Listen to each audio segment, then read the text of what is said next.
উপস্থিত হয়েছি person and case নিয়ে।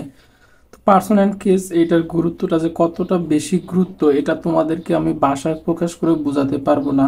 তোমরা যারা গ্রামার করেছো এবং ইংরেজিতে কনভারসেশন করছো তোমরা নিশ্চিত জানো পার্সন অ্যান্ড কেসের গুরুত্বটা যে কতটা বেশি ইম্পর্টেন্ট।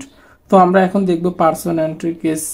তোমরা যারা ভিডিওটা দেখতেছো তোমরা খাতা কলম নিয়ে বসে লিখে নিতে পারলে খুব বেশি ভালো হবে, এবং খাতা কলম পাশে না থাকলে তোমরা প্রয়োজনে এখন স্ক্রিনশট নিয়ে নিতে পারো, পরবর্তীতে এটা মুখস্থ করে নেবে এবং লিখে রাখবে।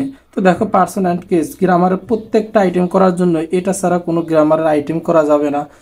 ন্যারেশন বলো, ডিগ্রি বলো, ভয়েস চেঞ্জ বলো, প্রত্যেকটা আইটেম করার জন্য আমাদের পার্সন অ্যান্ড কেসের প্রয়োজন আছে। তো দেখো এখন কিভাবে এটা আমরা পড়বো।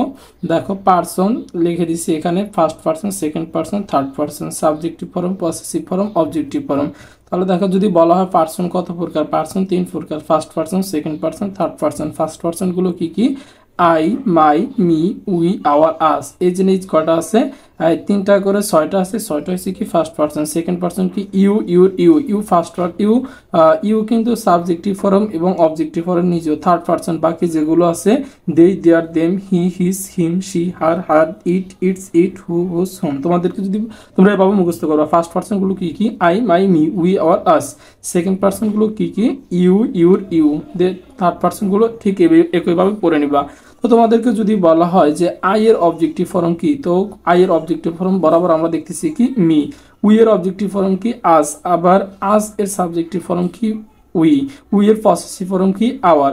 এগুলো দেখো আমরা যখন সেন্টেন্স মেকিং করি বা আমরা যখন ন্যারেশন করি অথবা আমরা যখন ভয়েস চেঞ্জ বা ডিগ্রি করি, যখন সাবজেক্টকে অবজেক্টে নিতে হয় তাহলে আই যখন থাকে আই সরাসরি লেখা যায় না, আই এর অবজেক্টিভ ফর্ম লিখতে হয় মি। তো এখানে দেখো আমি একটা এক্সাম্পল লিখে রাখছি, দে প্লে ফুটবল। এটা মূলত একটা ভয়েস চেঞ্জের এক্সাম্পল। তাহলে আমাদের প্রথম ভয়েস চেঞ্জের কাজ কি? অবজেক্টকে সাবজেক্ট করতে হয়। অবজেক্টকে সাবজেক্ট করলাম, বার বসাইলাম, তারপরে এটা লিখলাম। এখন সাবজেক্ট যেটা আছে সাবজেক্টকেও শেষে কি করতে? অবজেক্ট করতে হয়। তাহলে সাবজেক্ট সরাসরি দেই বসানো যায় না।